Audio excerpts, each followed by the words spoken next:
बढ़िया होगे। कोरोना के चक्कर में सब लोग घर में ही रह रहे हो और घर में रहना है, पढ़ना है। नहीं तो चलो अब हम लोग बात करते हैं। आज का जो टॉपिक है बहुत इंपॉर्टेंट टॉपिक है, मैट्रिसेज एंड डिटर्मिनेंट। और आप देखोगे तो each and every year determinant से ये क्वेश्चन फिक्स्ड है, मैट्रिसेज से भी ये क्वेश्चन लगभग लगभग फिक्स आ रहा है हर ईयर। और क्वेश्चन जो भी आता है मेंस में बहुत आसान आता है, इससे ज़्यादा दिमाग नहीं लगाना है आपको क्वेश्चन पे। अब डिटर्मिनेंट के बारे में देखोगे तो आजकल एक नया टाइम चल रहा है। अब डिटर्मिनेंट से प्रॉपर्टी, जब डिटर्मिनेंट हटा दिया गया सिलेबस से, क्रेमर्स रूल हटा दिया गया, तो बहुत सारे बच्चों का ये क्वेरी है कि सर जब क्रेमर्स रूल हट गया है तो फिर हम लोग क्वेश्चन क्रेमर्स रूल पे कैसे बनाएंगे। तो देखो ये अभी तक एनसीईआरटी के सिलेबस से हटाया गया है। जेईई मेंस ने ऐसा कोई नोटिफिकेशन नहीं जारी किया है कि उसके सिलेबस में रहेगा या नहीं रहेगा। ठीक है, तो अभी तो हम लोग प्रीवियस ईयर क्वेश्चन का बात कर रहे हैं, तो वहाँ तो क्रेमर्स रूल बहुत फेमस है, हर एक साल एक क्वेश्चन फिक्स है क्रेमर्स रूल से। तो चलो थोड़ा सा देख लेते हैं डिटर्मिनेंट और मैट्रिसेज। तो देखो जो भी मेंस में क्वेश्चन है, अगर डिटर्मिनेंट की बात किया जाए तो वो क्रेमर्स रूल से मतलब एक क्वेश्चन फिक्स है, वो अक्सर क्रेमर्स रूल ही पूछता है और बहुत सिंपल सा रूल है। तो मैं उस पर आगे ज़्यादा बात नहीं कर रहा हूँ कि डिटर्मिनेंट में माइनर क्या होता है, कोफैक्टर क्या होता है, प्रॉपर्टीज ऑफ डिटर्मिनेंट क्या होता है, वो सब पे हम लोग बात नहीं करेंगे। हम लोग डायरेक्ट क्या बात करेंगे डिटर्मिनेंट में, क्रेमर्स रूल, और उसके बाद थोड़ा सा मैट्रिसेस का प्रॉपर्टी हम लोग देख लेंगे और उस पर जो क्वेश्चन आएगा वो करेंगे। ठीक है, तो चलो डिटर्मिनेंट्स में आप लोग इतना तो जानते ही हो कि डिटर्मिनेंट्स होता क्या है। कि जैसे सबसे पहले मान लो कि ये डिटर्मिनेंट का सिंबल होता है, इसमें अगर कोई एलिमेंट लिखा हुआ a1 a2 a3 b1 b2 b3 and c1 c2 c3, तो ये 3x3 का डिटर्मिनेंट है। डिटर्मिनेंट में हमेशा जितना नंबर ऑफ रो होता है उतना ही नंबर ऑफ कॉलम होगा, ये ध्यान रखना है। और इसको हम लोग डेल्टा से डिनोट करते हैं। अब आप देखोगे कि इसका वैल्यू कैसे निकाला जाता है। तो इसका वैल्यू निकालने के लिए क्या करते हैं, ये तो थर्ड ऑर्डर का डिटर्मिनेंट है, हम लोग क्या करेंगे पहले इसको सेकेंड ऑर्डर में एक्सपेंड करेंगे, उसके बाद वैल्यू निकालेंगे। तो वो कैसे करोगे एक बार मैं जल्दी से रिवाइज करा देता हूँ। क्या करना है, आप किसी एक रो या एक कॉलम के अकॉर्डिंग इसको एक्सपेंड कर दो।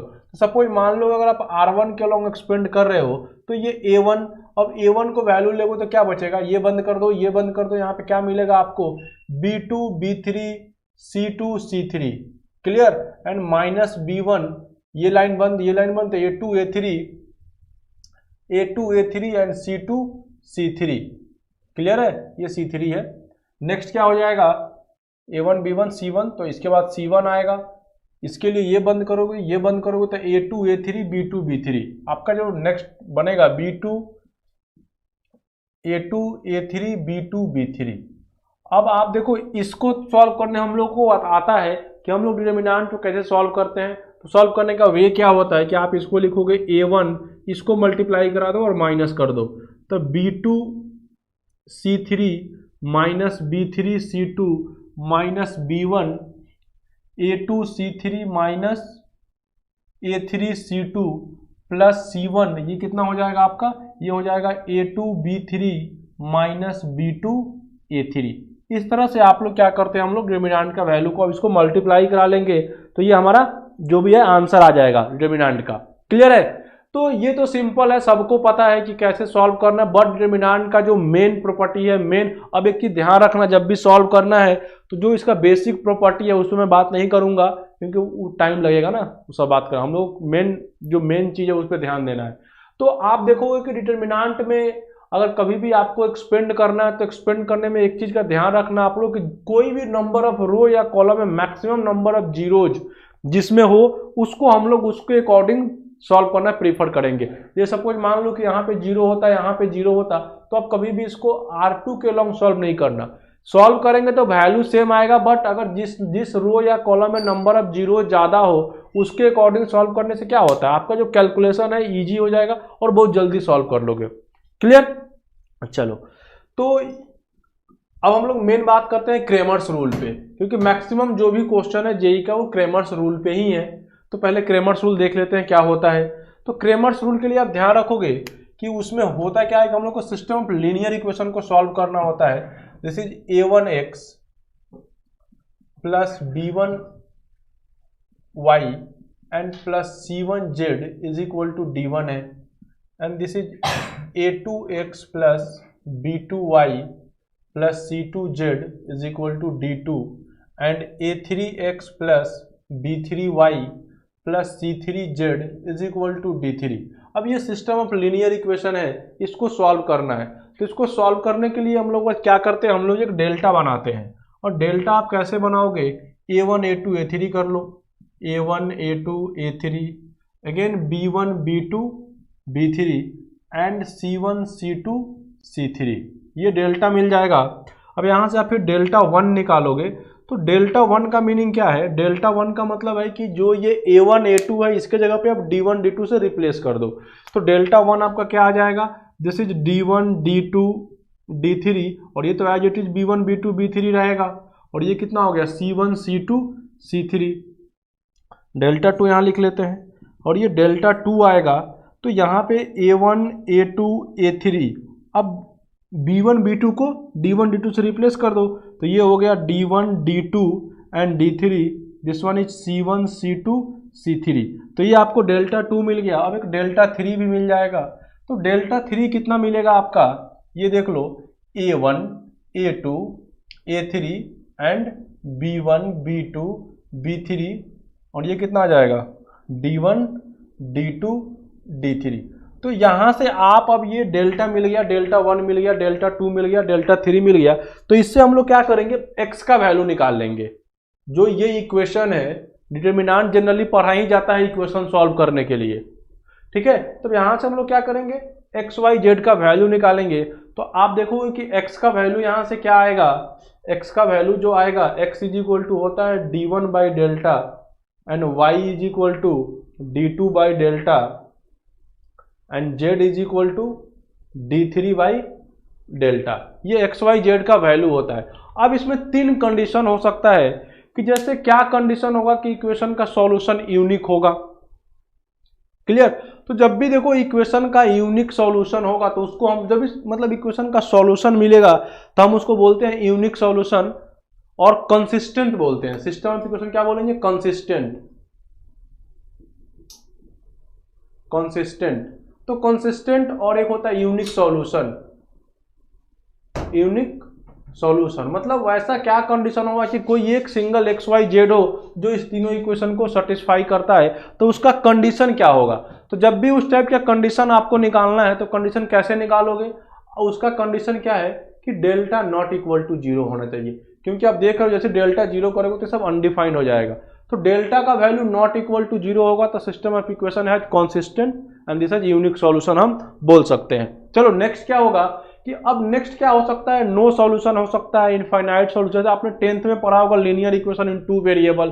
क्या होता था वहां पे कि 2 लीनियर इक्वेशन अगर इंटरसेक्ट करता है तो एक सॉल्यूशन, पैरेलल होता है तो क्या होता था, नो सॉल्यूशन, और ओवरलैप कर गया तो more than 1 solution, that means infinite solution. यहाँ भी वही कॉन्सेप्ट है, बट यहाँ पे ये सब जो है ना एक प्लेन को रिप्रेजेंट कर रहा है। आप 3D पढ़ोगे तो ये इक्वेशन है प्लेन है, ये जो दिख रहा है फर्स्ट लाइन ये इक्वेशन ऑफ प्लेन है, ये भी इक्वेशन ऑफ प्लेन है, ये भी इक्वेशन ऑफ प्लेन है, क्लियर।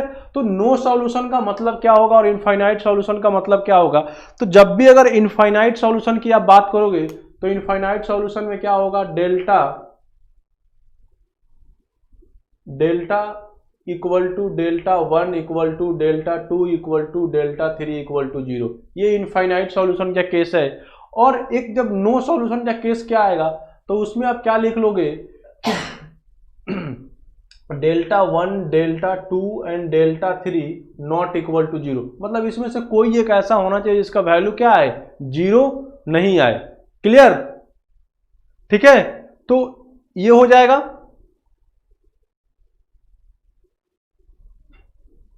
यहां से क्या कर लोगे आप, ठीक है, ये del 1 del 2 del 3 not equal to 0 कर लोगे और डेल को यहां से क्या कर देना होगा, आपको 0 कर देना होगा। इसमें डेल क्या होगा, 0 होगा, clear. Del not equal to 0 है और इसमें से कोई भी एक नॉट इक्वल टू 0 आएगा तो क्या हो जाएगा, इनफाइनाइट सॉल्यूशन, नो सॉल्यूशन का केस हो गया। चलो इतना एनफ है इस पे क्वेश्चन। अब हम लोग डायरेक्ट क्वेश्चन पे आ जाते हैं। जैसे आप क्वेश्चन देखोगे तो आपको क्वेश्चन दिखेगा, स्क्रीन पे क्वेश्चन दिख रहा होगा। क्वेश्चन नंबर 2 आप लोग देख लो। और देखो बस क्रेमर्स रूल में इतना ही पढ़ना है, इतना ही से हर एक साल एक क्वेश्चन है, मतलब 4 मार्क्स फिक्स है डिटरमिनेंट का। क्लियर? तो आप क्वेश्चन देख लो, आपको स्क्रीन पे क्वेश्चन दिख रहा होगा। एक मिनट,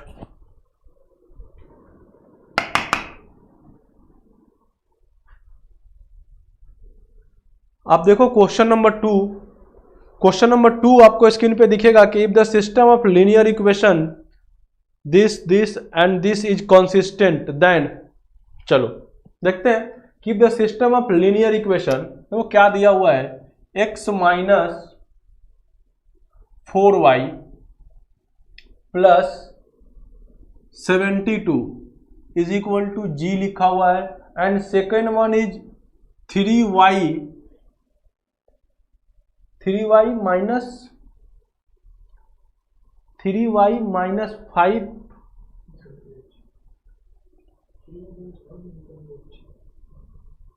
5z होना चाहिए वहां पे, 3y minus 5z is equal to h, और नेक्स्ट क्या होगा, माइनस 2x प्लस 5y, क्या ये 52 कहां से आ गया, वो 9z होना, बहुत मिसप्रिंट करते हो आप लोग। This one is minus of 2x and plus 5y and minus 9z is equal to कितना है, k है। अब ये 3 इक्वेशन है, वो बोल रहा है कि कॉन्सिस्टेंट है, तो क्या रिलेशन होगा जी एच के में। ठीक है, तो देखो ये तो बहुत आसान हो गया, विदाउट डिटरमिनेंट भी हम लोग इसको सॉल्व कर सकते हैं। कॉन्सिस्टेंट मतलब इसका सॉल्यूशन होगा, तो क्या करो ना, आपको देखो मजा आ जाएगा अगर सॉल्व देख रहे होगे तो। कुछ देख रहा है, ये जेड है भाई, ये सब जेड है। मैं क्या करता हूं ना कि फर्स्ट इक्वेशन में, अब देखना मैं इसको ट्रिवियली सॉल्व कर ले रहा हूं, डिटरमिनेंट का कोई जरूरत नहीं है। अब क्या करो, इस इक्वेशन में 2 से मल्टीप्लाई करा दो, तो जब 2 से मल्टीप्लाई कराओगे तो ये कितना हो जाएगा, 2x माइनस 8y और 7 into 2 plus 14z is equal to कितना हो गया, 2g। अब इस दोनों को आप ऐड कर लो, ये इक्वेशन 4 है। अब क्या करो, 3 और 4 को जब ऐड करोगे तो देखो ये टर्म तो कैंसिल हो गया, और यहाँ पे 8 और 5 ये कितना आ जाएगा, माइनस ऑफ 3y आ गया, और ये 9 और 14 ये कितना 5z हो गया, 5 ही होगा ना, हाँ जी, ये 5z हो गया, और ये कितना हो जाएगा 2g प्लस k। अब आप देखो कि अगर आप इस इक्वेशन को और इस इक्वेशन को ऐड कर देते हो, मतलब ये जो रिक्वायर्ड इक्वेशन बना, ये कौन सा इक्वेशन बन गया, 5 बन गया। आप इक्वेशन 5 और 2 को ऐड कर दो, क्या करना है, 5 प्लस 2। अब देखो जैसे ही 5 और 2 को ऐड करोगे तो ये और ये तो कैंसिल हो जाएगा, ये 5z भी कैंसिल हो जाएगा। यहां से क्या आ गया कि 2g plus k plus h is equal to 0। देख लो ऐसा कोई ऑप्शन दिया होगा ऑप्शन वालों ने, कोई ऑप्शन है ऐसा, 2g plus h plus k is equal to, that is C, ये आपका सी आंसर है। तो देखो इस क्वेश्चन को हम लोग क्या किए, बिना डिटरमिनेंट लगाए भी बना सकते हैं। तो कभी कभी ऐसा क्वेश्चन रहेगा कि आप बिना डिटरमिनेंट के सॉल्व करके रिलेशन ला सकते हो। क्लियर? चलो तो ये क्वेश्चन हो गया, आगे बढ़ते हैं। आगे आप क्वेश्चन नंबर 3 देखो, क्वेश्चन नंबर 3, हाँ क्वेश्चन नंबर 3 देख लो, आसान क्वेश्चन है बट बढ़िया क्वेश्चन है, आसान है बट बहुत कॉन्सेप्ट है उसमें, इसलिए मैं उसको करा रहा हूं। और ये सारा क्वेश्चन प्रीवियस ईयर का है, इसमें आज का कुछ क्वेश्चन 2020 का जनवरी सेशन का भी है। तो जैसे ये क्वेश्चन देख लो, ये बोल रहा है कि एक डिटरमिनेंट दे रखा है, नहीं एक मैट्रिसेस दे रखा है उन्होंने, डिटरमिनेंट नहीं दिया, एक मैट्रिसेस गिवन है। और मैट्रिसेस क्या गिवन है, 2b1, ध्यान से देखना आप लोग, ये 2b1 b square plus 1 b square plus 1, यहाँ पे b है, एंड 1b2 ये दिया हुआ है। और आपसे पूछ क्या रहा है, और b का वैल्यू पॉजिटिव है, minimum value of determinant of a, determinant of a का मिनिमम वैल्यू अपॉन b, इसका मिनिमम वैल्यू वो पूछ रहा है। तो सबसे पहले तो आप इससे एक डिटरमिनेंट बनाओ, तो डिटर्मिनांट कैसे बन जाएगा, यहाँ 2b1 B square plus 1 B हो जाएगा, 1 हो जाएगा, बी हो जाएगा, 2 हो जाएगा। क्लियर। अब आपको क्या करना है, इस डिटर्मिनांट को सॉल्व करना है। तो जैसे ही आप इसको सॉल्व करोगे तो आपको कुछ रिजल्ट मिलेगा। ठीक है, तो क्या करना है आपको, इसको सॉल्व करना है। तो सबसे पहले आप इसको सॉल्व कैसे करोगे, तब इसमें तो कुछ खास दिख नहीं रहा, डायरेक्ट आप एक्सपेंड कर दो किसी रो या कॉलम के अकॉर्डिंग, जिसके अकॉर्डिंग आपको अच्छा लगे। तो हम लोग R1 के अकॉर्डिंग सॉल्व कर लेते हैं। तो सॉल्व करते हैं, तो ये हो गया 2, यहाँ देखना 2 करोगे तो ये बंद ये कितना हो जाएगा, ये आपका हो गया 2 into B square plus 1 minus B square. ठीक है, फिर माइनस बी आएगा, ये बंद करो 2b और minus B, 2b minus B, और फिर क्या आएगा प्लस 1 आएगा। तो 1 के अकॉर्डिंग सॉल्व करोगे तो ये कितना हो गया, B square minus B square minus 1। अब जैसे आप इसको सॉल्व करोगे तो क्या मिलेगा, ये तो 2 है, यहाँ से देख लो ये कितना हो रहा है, 2b square plus 2 minus B square, ये 2b minus B plus B, that is minus B square, और ये कितना हो गया बी स्क्वायर कैंसिल, ये हो गया माइनस 1। अब इसको अगर सॉल्व कर लोगे तो ये 2b स्क्वायर, यहाँ पे B square 1b square into 2, ये तो आ गया 2b स्क्वायर, 2 इंटू 2 ये हो गया प्लस 4, और यहाँ पे आ जाएगा माइनस बी स्क्वायर माइनस 1, तो 2b square minus B square is B square, और 4 माइनस 1 ये कितना है 3।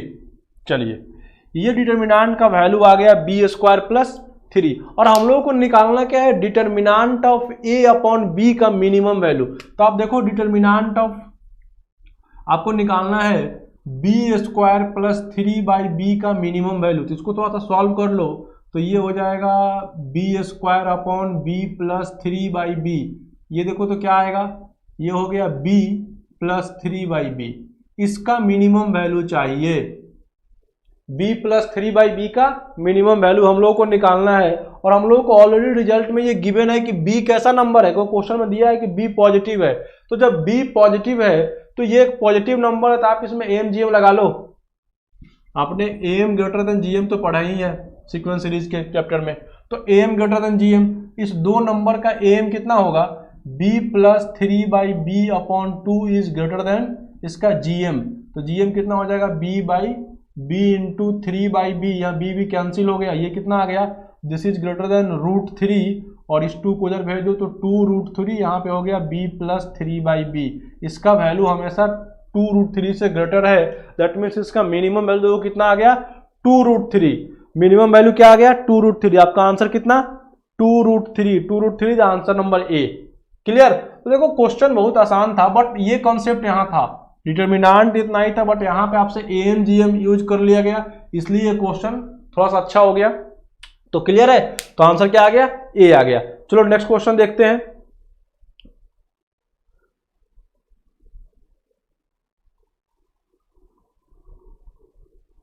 Next question number 5। आप लोग क्वेश्चन नंबर 5 देखो, 5 भी डिटर्मिनांट का क्वेश्चन है और बहुत ही खूबसूरत क्वेश्चन है। देखो पिछले साल मेंस 2-3 क्वेश्चन ऐसा पूछा है ना कि मतलब है तो डिटर्मिनांट, बट देखो ये क्वेश्चन मैं क्यों कराया, क्योंकि ये डिटर्मिनांट के साथ साथ एक्स्ट्रा कॉन्सेप्ट यूज कर रहा था एएमजीएम के। मैक्सिमम स्टूडेंट से क्वेश्चन नहीं बना था, क्योंकि यहाँ आके वो लोग फंस गए थे कि इसके बाद हम क्या करें, कैसे बी का वैल्यू निकालें। क्लियर। तो ये एएमजीएम इनइक्वालिटी का खूबसूरती है कि क्वेश्चन जहां यूज होता है, अगर आप समझ रहे हो तो एक स्टेप में आंसर देगा, नहीं समझ रहे हो तो आप सोचते रहो, आपसे क्वेश्चन ही नहीं होगा। चलो, तो आपका नेक्स्ट जो क्वेश्चन है वो है क्वेश्चन नंबर 5। ये बहुत बढ़िया क्वेश्चन है, चलो देखते हैं।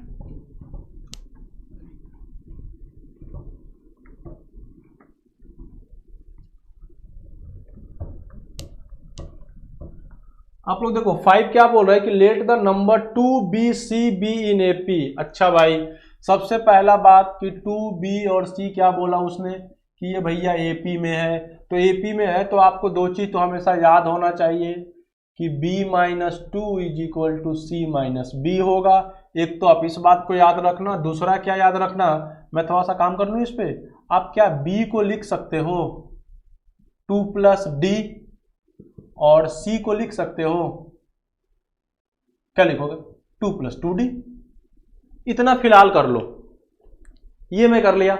अब आगे बढ़ते हैं। आगे वो बोल रहा है कि A = एक क्या दे रखा है, मैट्रिसेस दे रखा है, बट हम लोग डिटर्मिनेंट लिखेंगे क्योंकि आगे बात कर रहा है डिटर्मिनेंट का।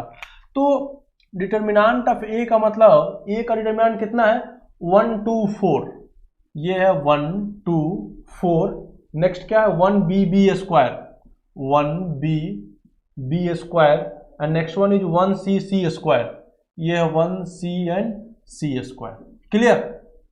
अब देखिए ये दिया हुआ है, इसका वैल्यू बोल रहा है कि डिटर्मिनेंट का जो वैल्यू है 2 और 16 के बीच में लाई कर रहा है। अगर कोई आप लोग आंसर कमेंट कर सकते हो, आप लोगों से बन जाएगा, तो फटाफट आंसर कमेंट करना। देखो इसका वैल्यू क्या दिया हुआ है 2 और 16 के बीच में लाई कर रहा है, तो हम लोगों से पूछ रहा है कि then C lies in the interval, C किस इंटरवल में लाई करेगा। चलिए बढ़िया बात है, सी के बारे में देखते हैं। तो सबसे पहले तो आपको इसको सॉल्व करना पड़ेगा, विदाउट सॉल्व किए कोई ऑप्शन नहीं है अपने पास। तो जरा इसको सॉल्व करने के लिए थोड़ा सा दिमाग लगाओ। हम लोग क्या करते हैं ना कि इसको तो एज इट इज कॉपी मार लेते हैं, इस दोनों को सब्ट्रैक्ट करा दो, तो 1 - 1 0, यहाँ आएगा b - c, यहाँ होगा b² - c²। तो मैं एक्स्ट्रा काम कर लेता हूँ b - c और इंटू b + c कर लेता हूँ। ठीक है। अब क्या करोगे, ये C3 को C1 सब्ट्रैक्ट करा तो यहाँ पे एक और 0 आ जाएगा, और यहाँ हो जाएगा c - 2, और यहाँ पे कितना आ जाएगा c² - 4। तो ये c - 2 इंटू c + 2 हो गया। ठीक है, ये इसका वैल्यू हो गया। अब आप क्या करो, देखो आपके पास 2 0 दिख रहा है, तो क्या करोगे 1 के अकॉर्डिंग सॉल्व कर लो, या थोड़ा सा और अगर आपको कुछ दिख रहा होगा तो यहाँ से देखो b - c कॉमन है, यहाँ से c - 2 कॉमन है, तो कॉमन ले लेते हैं पहले, उसके बाद सॉल्व करेंगे। तो b - c तो ऐसे ही बाहर आ गया, इससे C2 से b - c कॉमन हो गया, और क्या है इससे कॉमन क्या ले लोगे c - 2, ये भी कॉमन हो गया। अब जो बच रहा है उसको लिख लो, तो 1 2 4 0 b - c, यहाँ पे b + c बचेगा, यहाँ पे कितना 0, c - 2 तो कॉमन हो गया है, ये भी कॉमन था, तो यहाँ पे क्या बचेगा 1, यहाँ पे भी 1, यहाँ से क्या मिल जाएगा c + 2। अब क्या करना होगा, आपको इसको सॉल्व करना होगा। तो इसको आप सॉल्व करोगे तो क्या मिलेगा, मैं कर रहा हूँ, देखना b - c इंटू c - 2 और +1, ये सब इंटू में है 1, तो 1 लोगे तो ये बंद हो जाएगा, ये बंद हो जाएगा, c + 2 माइनस b + c कितना आ रहा है c + 2 minus b minus c। तो ये कितना आ गया देख लो, c तो कैंसिल हो गया, यहाँ से 2 - b, मतलब फाइनल जो आंसर आया वो आया b - c - 2 एंड 2 - b। ये डिटर्मिनेंट का वैल्यू आ गया। क्लियर है, ये आपका वैल्यू मिला डिटर्मिनेंट का। अब देखना अब क्या करना है, इसके बाद ही तो इसमें मेन काम करना है आपको। हम लोग देखो यहां से देख रहे हैं कि b - 2 और c - b का वैल्यू सेम है, b - 2 और c - b, तो यहां से माइनस कॉमन ले लो, तो ये c - b दे देगा, ये b - 2 दे देगा, तो इसका वैल्यू क्या है सेम है। तो ये तो कॉमन डिफरेंस होता है ना, तो इसको हम d बोल देते हैं, तो d इंटू डी, ये हो गया d²।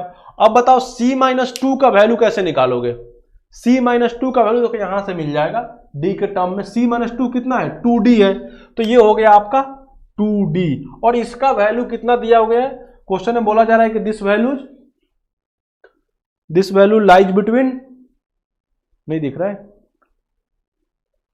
This value lies between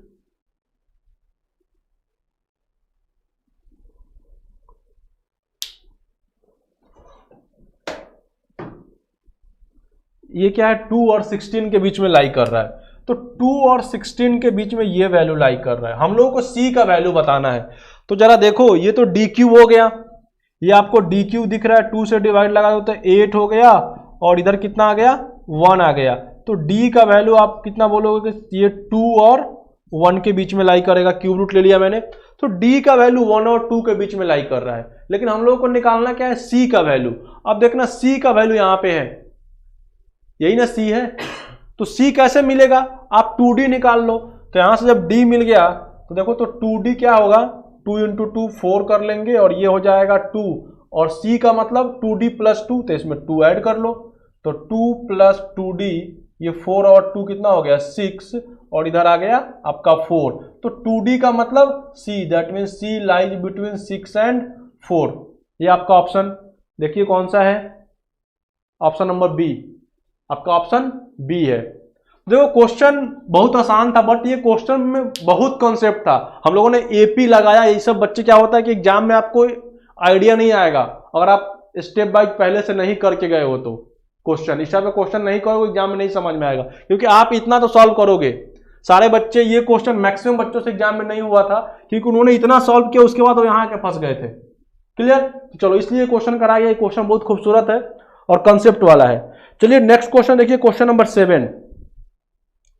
आप क्वेश्चन नंबर 7 देख लो। अब क्वेश्चन नंबर 7 जो है वो मैट्रिसेस का क्वेश्चन है, लेकिन बट उतना कुछ कॉन्सेप्ट है नहीं मैट्रिसेस का, हम लोग देख लेते हैं। देखो क्वेश्चन नंबर 7 में क्या बोला जा रहा है कि if alpha is the root of the equation x square plus x plus 1। अब ये इक्वेशन देखते आपके दिमाग में उसका रूट एकदम चमकना चाहिए कि क्या रूट है उसका, x square plus x plus 1, इसका रूट्स क्या होता है ओमेगा ओमेगा स्क्वायर। वो तो याद ही होना चाहिए आप लोगों को, क्योंकि इस इक्वेशन का रूट्स आपको बताया गया था कि एकदम याद रखना है हमेशा। देखो इक्वेशन क्या है, x square plus x plus 1 is equal to 0, तो इसका roots omega and omega square तो होता ही है, ये आपको याद होगा। चलिए अब आपसे वो पूछ रहा है कि a इज इक्वल टू कुछ दिया है, a इज इक्वल टू एक मैट्रिक्स दे रखा है 1/5 और क्या है 1,1, 1 alpha alpha square, 1 alpha alpha square, next क्या है 1 alpha square alpha, 1 alpha square alpha, ये गिवन है। देन A31 आपसे पूछ रहा है कि A31 का A का पावर है 31, उसका वैल्यू क्या होगा। तो देखो अब इस टाइप का क्वेश्चन है, अल्फा उसने बोला कि क्या है कि alpha is a root of the equation, alpha इसका रूट है, क्वेश्चन वाला दे रखा है, और हम लोग क्या जान रहे हैं कि इसका रूट क्या होगा ओमेगा एंड ओमेगा स्क्वायर होगा।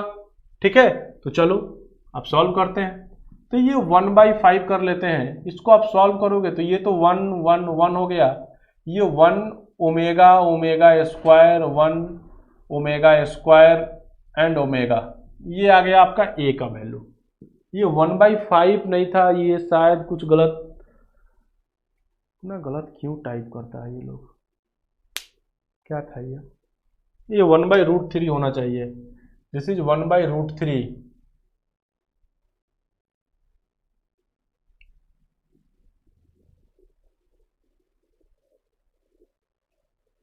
1/√3 ही है। अब देखो यहां से क्या करोगे आप, इसको स्क्वायर करोगे, तो जब a स्क्वायर करोगे तो ये आ जाएगा 1/3 into 1 1 1 omega omega square omega. अब देखो जब ये स्क्वायर हो रहा है तो यहाँ भी मल्टीप्लाई होगा, 1 1 1 omega omega square 1 omega square omega, ये आएगा। क्लियर, तो इस टाइप का आपको इक्वेशन दिखेगा जब भी आप इसमें मल्टीप्लाई कराओगे। अब इसको मल्टीप्लाई कराने के बाद, मैं मल्टीप्लाई नहीं करा रहा हूं, मैं डायरेक्ट लिख दूंगा। देखो क्या आएगा, आप एक बार मैं एक स्टेप आपको बता रहा हूं। देखो मल्टीप्लाई कराने से क्या होगा, इसका रो ले लो और इसका कॉलम ले लो और मल्टीप्लाई कराओ, तो ये 1 से 1 में मल्टीप्लाई होगा, इस 1 से इसमें होगा, सब प्लस प्लस होगा, तो 1 1 1 कितना आ जाएगा 3 आ जाएगा, और ये 3 1/3 बाहर है, इसे जाकर उसमें डिवाइड लगेगा, समझ में आ रहा है ना, वो डिवाइड लगेगा तो वो कितना देगा 1 देगा। ठीक है, तो ऐसे ही करके इसका वैल्यू मिलते जाएगा। और एक बार और आप जब स्क्वायर कराओगे, A4 कराओगे, तो ये जो मैट्रिसेस बनेगा वो आइडेंटिटी मैट्रिक्स बन जाएगा। क्लियर, यहां पे हो जाएगा 1 0 0 0 1 0 0 0 1, ये बन जाएगा। ठीक है, तो ये A4 पे ये बनेगा। ठीक है, ये आपका A4 बन गया। अब आपको क्या करना है, ये कितना A4, अगर जब देखो A स्क्वायर इतना आएगा, जब A4 करोगे तो क्या मिलेगा आपको, एक आइडेंटिटी मैट्रिक्स मिलेगा। A4 इज इक्वल टू हो जाएगा 1 0 0 0 1 0 001, ये आपका A4 आएगा। और आपको निकालना क्या है, A31 निकालना है।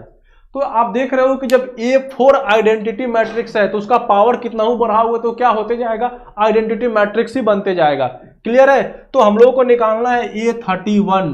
तो A31 को हम लोग क्या लिख सकते हैं, इसमें 7 से मल्टीप्लाई कर दो, 28 इंटू AQ, इतना लिख सकते हैं ना A31 को।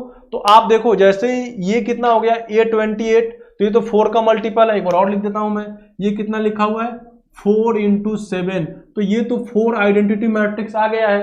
तो जब 4 आइडेंटिटी मैट्रिक्स आ गया है, पावर 7 करोगे तो भी क्या आएगा, सेम ही आने वाला, उसका वैल्यू तो आई ही आएगा। तो अब उसके बाद क्या बच गया, A3। तो आपका ऑप्शन देख लो, जो ऑप्शन होगा वो answer, this is AQ, option number C। ठीक है, तो आपका ये आंसर हो गया। चलिए एक और क्वेश्चन दिखाइए डिटरमिनेंट का। अभी जितना देखो मैट्रिक्स का भी क्वेश्चन इसमें इंक्लूड है, तो मैट्रिसेस में देखो जेई क्या पूछ रहा है। मैं मैट्रिसेस में क्वेश्चन नंबर फर्स्ट होगा, मैट्रिसेस में क्या करना था, मतलब बहुत सारा कॉन्सेप्ट पढ़ना, मैं थोड़ा सा बता दूंगा जो जो मेन पार्ट है, बट क्वेश्चन उससे नहीं आ रहा है। क्वेश्चन सिंपल सा डिटरमिनेंट, मैट्रिक्स को डिटरमिनेंट में कन्वर्ट करके क्वेश्चन पूछा जा रहा है। देखो आप एक डिटरमिनेंट का क्वेश्चन है, थोड़ा सा कैलकुलेटिव है बट बढ़िया क्वेश्चन है। If the system of equation this have non-trivial solution, then a plus b plus c is equal to 0, a b c are in AP, a b c are in GP, 1 by a 1 by b 1 by c are in AP। इस type का आपसे question पूछा जा रहा है। ठीक है, चलिए क्या आप कमेंट कर रहे हो भाई। पलक श्रीवास्तव नहीं दिख रहा है, क्या नहीं दिख रहा है, अच्छा वो नहीं दिख रहा था, अब तो ठीक हो गया होगा ना। आंसर पलक श्रीवास्तव आप बोल रहे हो कि आंसर सी है, ए है, किसका आंसर सी और ए कर रहे थे आप लोग इस क्वेश्चन का आंसर, इसका आंसर क्या आया था AQ, आई थिंक ये ऑप्शन, जरा ऑप्शन दिखाइए तो, सी है, ये ऑप्शन सी था। ठीक है, तो बहुत बढ़िया आपने सी किया, वेरी गुड। हाँ तो नहीं दिख रहा था वो, अब दिखेगा, मैं भूल गया था ना कि आप लोग के स्क्रीन पे क्वेश्चन है, इसलिए आप लोग को नहीं दिख रहा था। चलो नेक्स्ट करते हैं क्वेश्चन नंबर फर्स्ट। देखो मैट्रिसेस में बहुत सारा कॉन्सेप्ट पढ़ना है, लेकिन जेई जो पूछ रहा है उसमें देखो आपके सामने है, ऐसा नहीं है कि हम लोग ऐसे ही बोल रहे हैं, जो भी क्वेश्चन है आसान आसान पूछा जा रहा है। चलो ये तो सिस्टम ऑफ इक्वेशन का बात कर रहा है, 2x plus 2ay plus az। अब इसको आपको सॉल्व करना पड़ेगा। 2x plus 2ay plus az is equal to 0, ये फर्स्ट इक्वेशन है। सेकेंड इक्वेशन उन्होंने दिया कि क्या दिया, 2x plus 3by, 2x plus 3by plus plus plus bz, ये bz इज इक्वल टू 0 है। नेक्स्ट क्या है, 2x plus 4cy plus cz is equal to 0, 2x plus 4cy plus cz is equal to 0।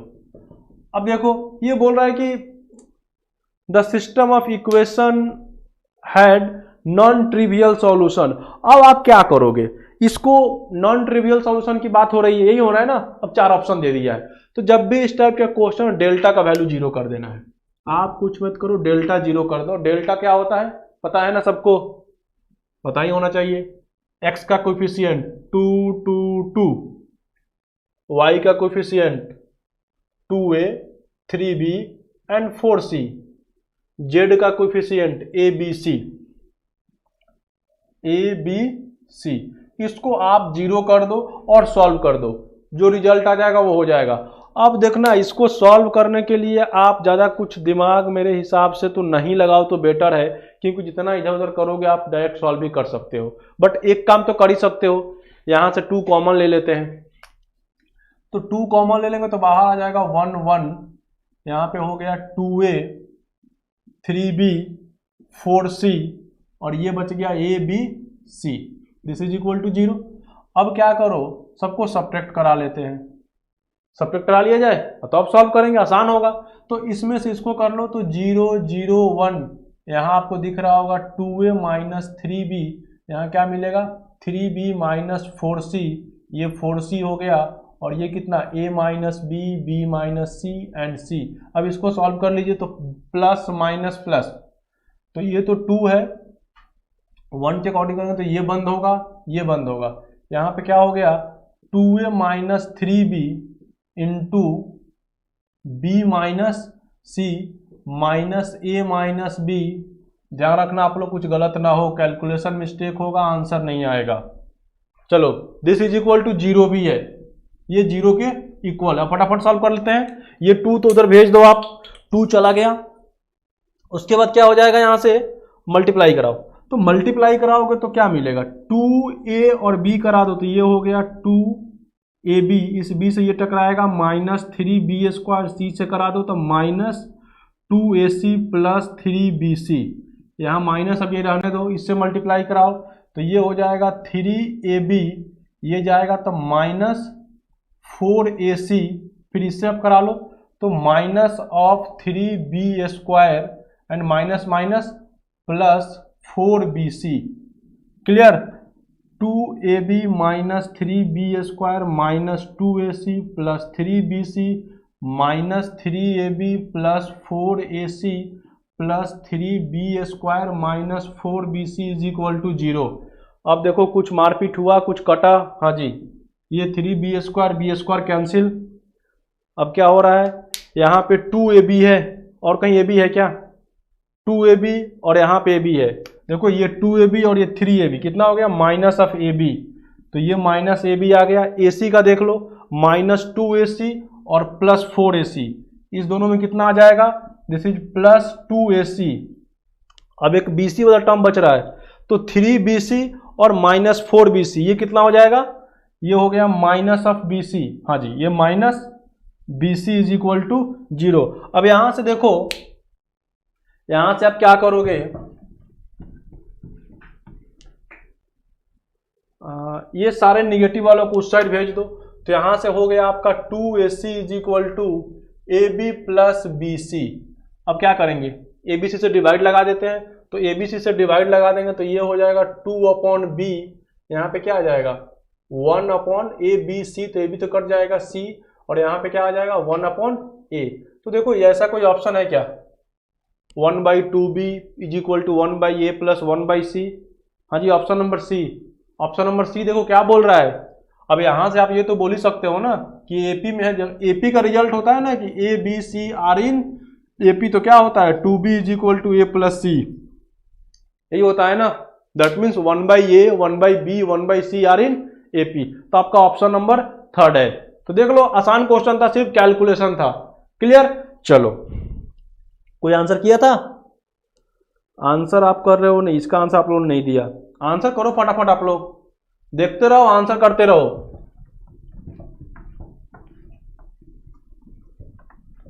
अब चलो थोड़ा सा matrices का बात कर लेते हैं, बहुत मैट्रिसेस आ रहा है ना। तो देखो मैट्रिसेस में क्या आपको करना है कि मैट्रिसेस क्या होता है, एक अरेंजमेंट होता, अरे है, n नंबर को अरेंज करते हैं रो वाइज कॉलम वाइज, वो सब मैं कुछ नहीं कर रहा हूं, टाइप ऑफ मैट्रिसेस पे नहीं आ रहा हूं, बट इंपॉर्टेंट जो है वो देखना। मैट्रिसेस में क्या होता है, जैसे डिटर्मिनेंट में आप जानते हो कि नंबर ऑफ रो और नंबर ऑफ कॉलम क्या होता है, सेम होता है। तो डिटर्मिनेंट एक स्पेशल टाइप है मैट्रिसेस का, स्क्वायर मैट्रिक्स का। जितना स्क्वायर मैट्रिक्स होता है वही डिटर्मिनेंट बनता है, क्योंकि उसमें रो और कॉलम सेम होता है। तो अब देखोगे कि स्क्वायर मैट्रिसेस का बहुत सारा डिफरेंट टाइप है। स्क्वायर मैट्रिक्स का मतलब क्या हो गया कि जिसमें नंबर ऑफ रो और कॉलम सेम हो, m क्रॉस m का हो, ठीक है, तो ये स्क्वायर मैट्रिक्स होगा। इसके बाद एक होता है डायगोनल मैट्रिक्स। तो डायगोनल मैट्रिक्स में आप ध्यान दोगे कि क्या होगा, आप इस डायगोनल को छोड़ के जितना सारा एलिमेंट होता है ये सब, अगर ये 3 क्रॉस 3 का मैट्रिसेस है तो ये सारा जो एलिमेंट होगा वो क्या होगा, 0 होगा। सिर्फ इसमें कुछ ना कुछ एलिमेंट होगा।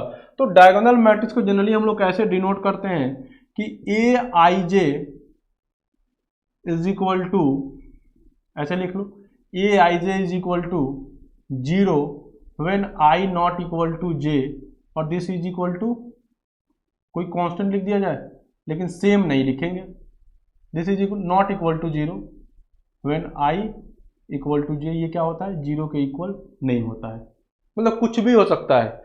तो ये डायगोनल मैट्रिक्स है। उसके बाद होता है स्केलर मैट्रिक्स। तो स्केलर मैट्रिक्स में क्या होगा कि जो डायगोनल एलिमेंट है वो सब कुछ सेम रहेगा, उसमें सेम रहेगा। मतलब इसमें आप लिख लोगे कि i इज इक्वल टू जे पे 0 आएगा, और जब i और j इक्वल होगा तो वो k देता है, मतलब एक कांस्टेंट देगा। ठीक है। और नेक्स्ट होता है आइडेंटिटी मैट्रिक्स। उसमें क्या होगा, आइडेंटिटी में जो k होता है वो 1 के इक्वल हो जाता है। क्लियर, ये इतना है। उसके बाद जो आता है इसमें ट्रांसपोज ऑफ ए मैट्रिक्स आता है। थोड़ा सा टाइप देख लेते हैं, उसके बाद आते हैं मैट्रिक्स के क्वेश्चन पे। तो ट्रांसपोज ऑफ ए मैट्रिक्स, तो ट्रांसपोज ऑफ ए मैट्रिक्स कहने का मीनिंग क्या है कि अगर कोई मान लो कि आपके पास मैट्रिसेज है, ऐसा कुछ लिखा हुआ है ए बी सी, A11 B1, A2 B2 C2, A3 B3 C3, ये किसी का भी हो सकता है। तो ट्रांसपोज को हम लोग ऐसे डिनोट करते हैं, ए ट्रांसपोज। इसका मतलब क्या है कि आप मैट्रिसेस के रो और कॉलम को इंटरचेंज कर दो। क्लियर, यहाँ पे जो रो दिख रहा है वो कॉलम बन जाएगा, जो भी रो है कॉलम बनेगा, कॉलम रो बन जाएगा। तो यहाँ से क्या हो गया, this is equal to A1 B1 C1, ये फर्स्ट रो था, फर्स्ट कॉलम बन गया, सेकंड रो सेकंड कॉलम होगा, A2 B2 C2, नेक्स्ट क्या आ जाएगा A3 B3 एंड C3। ये आपका ट्रांसपोज हो गया। उसके बाद होता है सिंगुलर मैट्रिक्स। अब इसमें कुछ प्रॉपर्टीज भी होता है कि ट्रांसपोज का ट्रांसपोज ले लोगे तो सेम आ जाएगा, ऐसा प्रॉपर्टीज, ये सेम आ जाएगा। ठीक है, तो ज्यादा नहीं लिखते हैं, जो ज्यादा यूज भी नहीं होता है। अब देखना, एक सिंगुलर मैट्रिक्स होता है, एक नॉन सिंगुलर मैट्रिक्स होता है। तो सिंगुलर मैट्रिक्स में क्या होता है कि उसका डिटर्मिनांट 0 है। अगर किसी भी मैट्रिसेज का डिटर्मिनांट 0 है, क्या होगा, दो चीज होगा, सिंगुलर और नॉन सिंगुलर। ठीक है, सिंगुलर में क्या होगा, डिटर्मिनांट 0 होगा, और इसमें डिटर्मिनांट 0 नहीं होगा। ये क्या है, नॉन सिंगुलर की बात हो रही है, नॉन सिंगुलर और ये सिंगुलर। क्लियर। तो अब उसके बाद होता है symmetric matrix and askew symmetric matrix. तो बस खाली मैं रिवाइज करा रहा हूं। तो सिमेट्रिक मैट्रिक्स का मतलब क्या होता है कि A is equal to A transpose, ये जहां भी हो गया इसका मतलब क्या है, मैट्रिक्स सिमेट्रिक है। और दूसरा क्या होगा, A is equal to minus of A transpose, तो इस कंडीशन में मैट्रिक्स सिमेट्रिक नहीं होता है। क्लियर है, इतना याद हो गया। अब उसके बाद होता है एक टर्म आता है एडजॉइंट। मैं किसी भी प्रॉपर्टी की बात नहीं कर रहा हूं, क्योंकि जेई मेंस प्रॉपर्टीज पूछ ही नहीं रहा है, तो क्यों दिमाग खराब करोगे याद करके। एक क्या होता है, एडजॉइंट ऑफ ए मैट्रिक्स। तो एडजॉइंट ऑफ ए मैट्रिक्स निकालने का मतलब क्या है कि कोई भी देखो मैट्रिक्स है, तो आप क्या करो, पहले उस मैट्रिक्स का कोफैक्टर निकालो। मैट्रिक्स से क्या निकालोगे, कोफैक्टर निकालोगे। कोफैक्टर से जो मैट्रिक्स बनेगा उसका ट्रांसपोज ले लेंगे, तो हम लोग क्या मिल जाएगा, एडजॉइंट ऑफ ए मैट्रिक्स मिल जाएगा। और सबसे इंपॉर्टेंट इनवर्स, ए इनवर्स। तो ए इनवर्स को याद रखना है कि ए इनवर्स कैसा होता है, ये होता है adjoint of A upon determinant of A, ये याद रखना इनवर्स निकालने के लिए। ठीक है, चलो अब हम लोग डायरेक्ट क्वेश्चन करते हैं। आ जाओ क्वेश्चन पे। जितना ये बेसिक मैट्रिक्स का प्रॉपर्टीज था पर रिवाइज हो गया, सब कुछ आप लोगों को याद हो गया। अब चलो क्वेश्चन पे आ जाते हैं। अब क्वेश्चन जरा दिखाइए कंप्यूटर जी।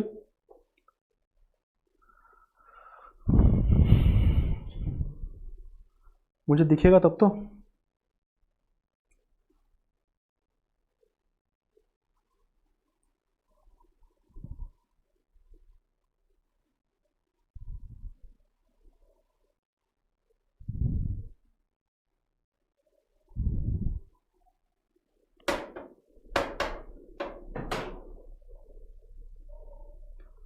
वो 2020 का क्वेश्चन था, पता सर आप लोग की यही नहीं हो।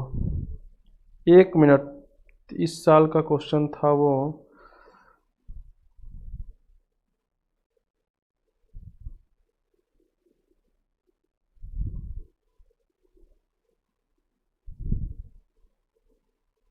मैं निकाल लेता हूँ, एक मिनट, थोड़ा सा आप लोग टाइम दे दो मुझे।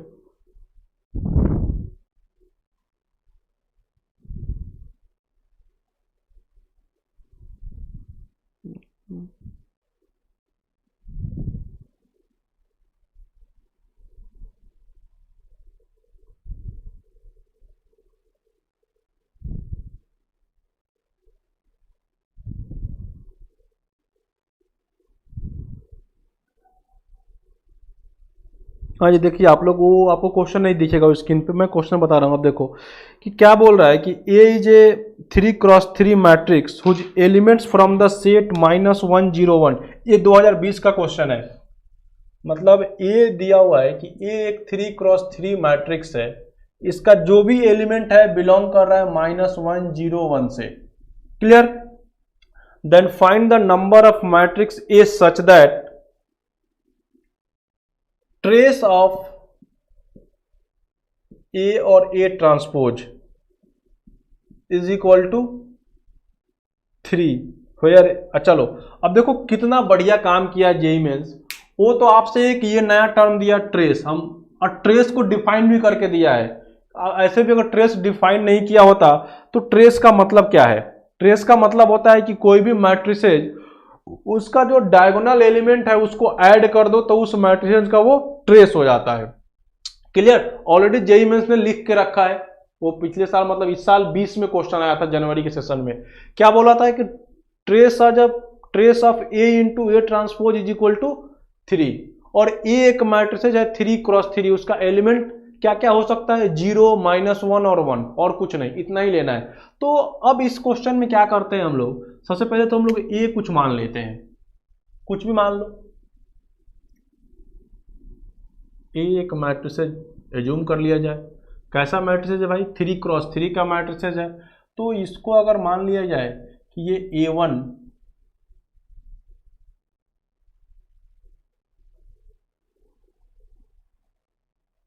ये A1 हो गया, A1 B1 C1, A2 B2 C2 and A3 B3 C3। ये मैं A1 एज्यूम कर लिया। अब उसने बोल रहा है कि A इंटू ए ट्रांसपोज, तो पहले A इंटू ए ट्रांसपोज करते हैं। तो जैसे ही आप A ट्रांसपोज निकालोगे, देखो तो क्या आएगा। ट्रांसपोज का मतलब क्या होता है कि रो कॉलम इंटरचेंज हो जाता है। तो यहाँ पे क्या हो जाएगा? A1 B1 C1 A2 B2 C2, और ये कितना आ जाएगा? A3 B3 and C3। इस दोनों को मल्टीप्लाई कराओ पहले, A इंटू ए ट्रांसपोज। जैसे ही आप मल्टीप्लाई कराओगे तो आपको देखना कितना अच्छा रिजल्ट मिलेगा। ये आएगा A1 B1 C1 A2 B2 C2 A3 B3 C3, और इसका ट्रांसपोज लेने का मतलब ये वाला मैट्रिक्स आपको दिख रहा है वो क्या है? A1 B1 C1 A1 B1 C1 A2 B2 C2 A3, ये A3 है, A3 B3 एंड C3। अब जरा देखना, मैं थोड़ा सा एक एग्जांपल लेकर डिफाइन कर देता हूं कि अगर कोई मैट्रिसेज है, जैसे मान लो यही मैट्रिसेज है A, अगर आपको ट्रेस ऑफ A निकालना है तो इसका मतलब क्या होगा? इसके डायगोनल एलिमेंट का सम। ट्रेस का मतलब क्या होता है? डायगोनल एलिमेंट का सम। तो इस सारे को ऐड कर लो तो ये कितना आ जाएगा? A1 plus B2 plus C3, ये आता ट्रेस। तो अब हम लोगों को क्या करना है कि यहाँ पे इस मैट्रिसेस को मल्टीप्लाई कराना है और मल्टीप्लाई करा के क्या लिखना है? उसके डायगोनल का सम किसके इक्वल करना है? 3 के इक्वल करना है। तो चलो ये तो इक्वल टू 3 हो गया। अब डायगोनल मल्टीप्लाई कराना इंपॉर्टेंट है, तो मल्टीप्लाई कैसे कराओगे? देखो इसका रो ले लो और इसके कॉलम से मल्टीप्लाई कराओ। देखो तो क्या मिलेगा? A1 square B1 square C1 square, मतलब 9 एलिमेंट होगा, 9 में से फर्स्ट एलिमेंट मिलेगा, फिर एक यहाँ का एलिमेंट होगा। जैसे देखो डायगोनल में ही एलिमेंट आएगा ना, ये आएगा ये आएगा ये आएगा। तो जब आप इसमें मल्टीप्लाई कराओगे तो आप देखोगे कि क्या आया था? A1 square B1 square C1 square A1 square B1 square C1 square, ठीक है। और फिर क्या मिलेगा आपको? A2 square B2 square C2 square, फिर आएगा आपका A3 स्क्वायर B3 स्क्वायर और C3 स्क्वायर, और ये सब का वैल्यू क्या है? 3 है। अब आप बताओ यहां से क्या बताना क्या था? क्वेश्चन में क्या पूछ के आ रहा था, देख लेने तो।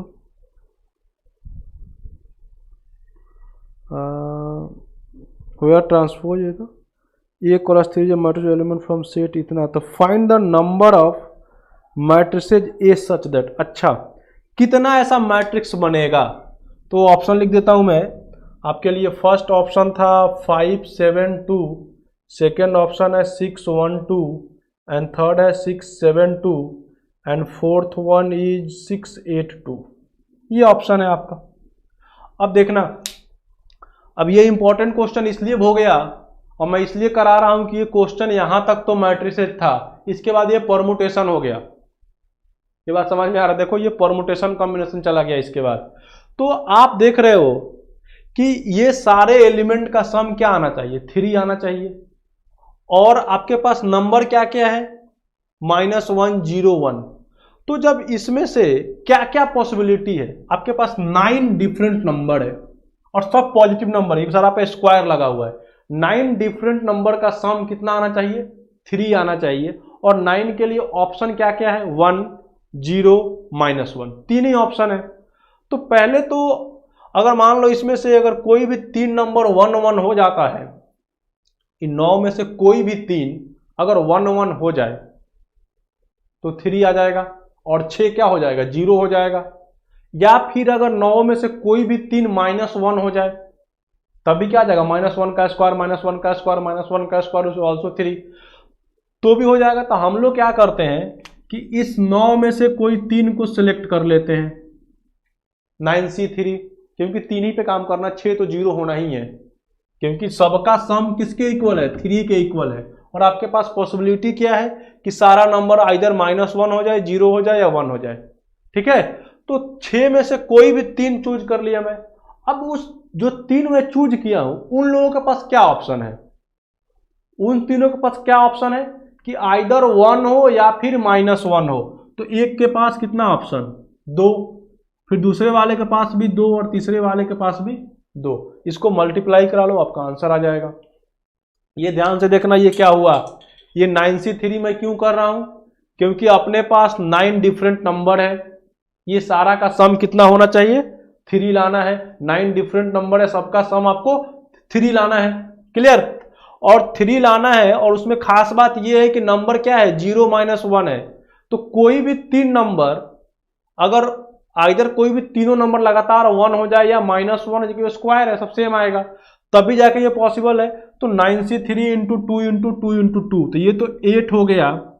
और 9C3 का मतलब कितना होता है, 987, 987। और ये कितना, 3 इंटू 2।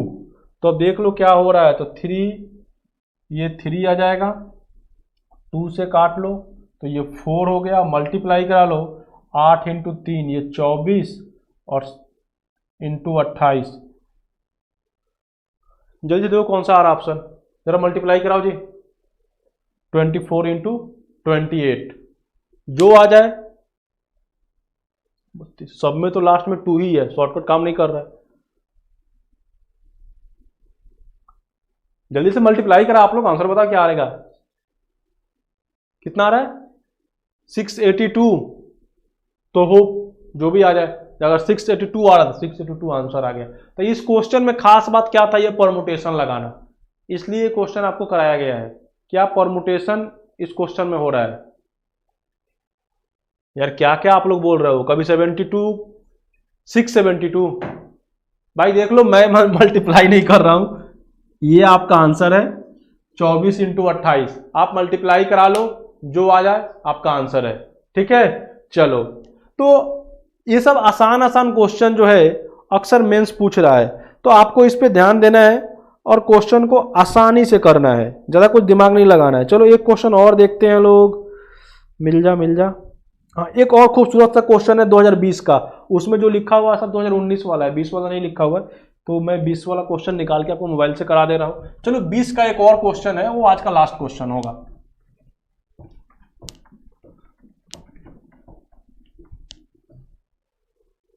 देखो क्वेश्चन क्या है, आप लोग क्वेश्चन एक बार सुन लो, मैं एक बार रीडिंग डाल देता हूं कि let A and B be a 3x3 matrix such that B को डिफाइन कर रहा है वो कि बी आई जे। अब ध्यान देना है कि बी एक मैट्रिक्स है जो डिफाइंड हो रहा है सच दैट बी आई जे, अच्छा ऐसा नहीं है, जो बोल रहा है कि b i j is equal to lambda to the power 1i plus j minus 2 into a i j and determinant of b is equal to 81 and lambda is equal to 3, then find determinant of A. और क्या था आपका, ए matrices दिया हुआ था ए i j और एक matrices B है, this is B i j. Clear? और दोनों कैसा है, सब 3x3 का मैट्रिसेज है। तो ऑप्शन भी लिख लो आप, first option 1/9, second option 3 and third option 1/81 and fourth option is 1/27। चलो आपको निकालना क्या है, डिटर्मिनेंट ऑफ ए। चलिए आज का ये लास्ट क्वेश्चन है, अब इसमें जो आपका आंसर आ जाए।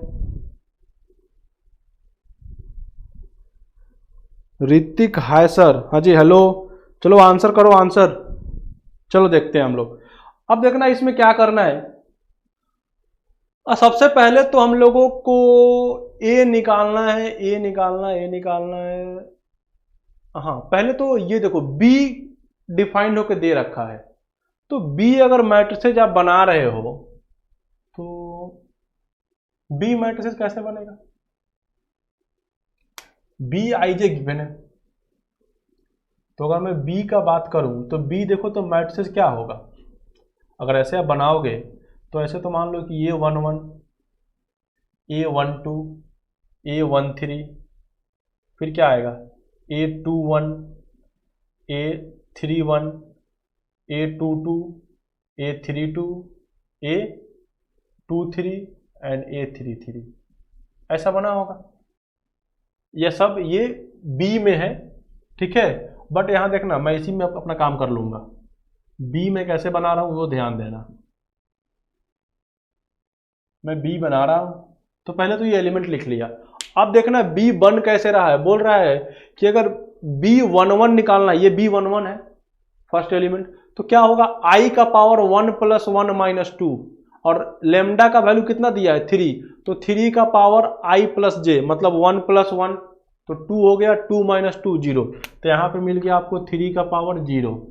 चलो इसमें देखोगे तो ऐड कर दो, 2 और 1 3 हो गया, 3 - 2 करेंगे तो 1 आएगा, दैट इज ये मिला 3। इसमें लिखो तो 1 और 3 4, 4 - 2 2, तो ये हो गया 3 का स्क्वायर। यहां देखो 2 और 1 3, 3 - 2 तो 1, यहां कितना हो जाएगा 3 1 4, 4 - 2 3 स्क्वायर। यहां पे देख लो आप क्या आएगा 2 2 4, 4 - 2 ये आएगा 3 स्क्वायर। यहां पे कितना आ जाएगा 3 और 2 5, सही, ये हो गया 5, 5 - 2 3, तो यहां पे आ गया 3 का क्यूब। यहां देखोगे तो 3 और 2 5, 5 - 2 3, तो ये हो गया 5 हो रहा है ना, 5 - 2 कर दोगे 3, तो 3 का पावर 3 आ जाएगा। यहां पे देख लो 6 हो जाएगा, 3 का पावर 6, 6 - 2 4, तो ये आ गया 3 का पावर 4।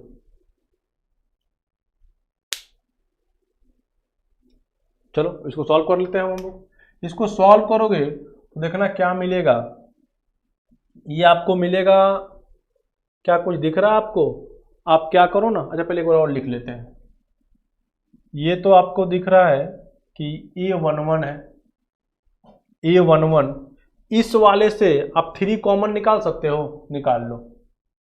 क्या करना, R2 से 3 कॉमन निकाल लिया और R3 से 3 का स्क्वायर कॉमन निकाल रहा हूं मैं, तो 3 × 3 स्क्वायर हो गया। क्लियर? अब देखो क्या क्या बचेगा, R1 को एज इट इज कॉपी, तो A11 3A12 3 स्क्वायर A13, इससे आप 3 कॉमन निकाले हो ना, तो ये कितना हो जाएगा A21, यहां से 3 निकला है तो यहां बचेगा 3A22 और यहां से क्या हो गया 3 स्क्वायर, ये कितना हो जाएगा A23। यहां से आप 3 स्क्वायर कॉमन निकाले हो तो ये बन गया A31 और स्क्वायर निकालो तो यहाँ पे 3 ही बचेगा, A32 और यहाँ से स्क्वायर निकाल लिए हैं 3 का स्क्वायर, ये हो गया कितना A33, ये बचा। अब देखो आप अगर फिर C2 से 3 निकाल सकते हो और C3 से 3 का स्क्वायर कॉमन निकाल सकते हो। तो ये हो गया 3 इंटू 3 स्क्वायर और फिर एक 3 और एक 3 स्क्वायर कॉमन निकाल लो। अब देखना ये क्या बन रहा है।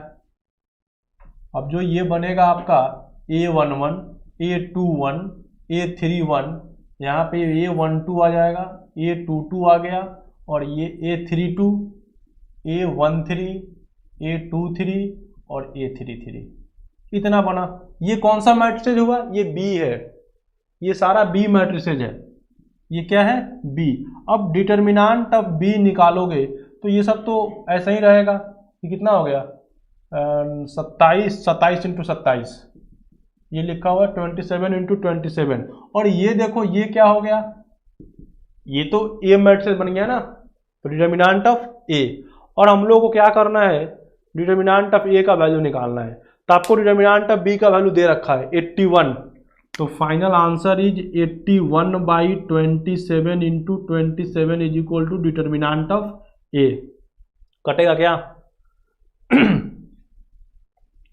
9 से काट लो, 9 और 3 और ये फिर 3, मतलब इसका वैल्यू आ गया डिटर्मिनेंट ऑफ ए का 1/9।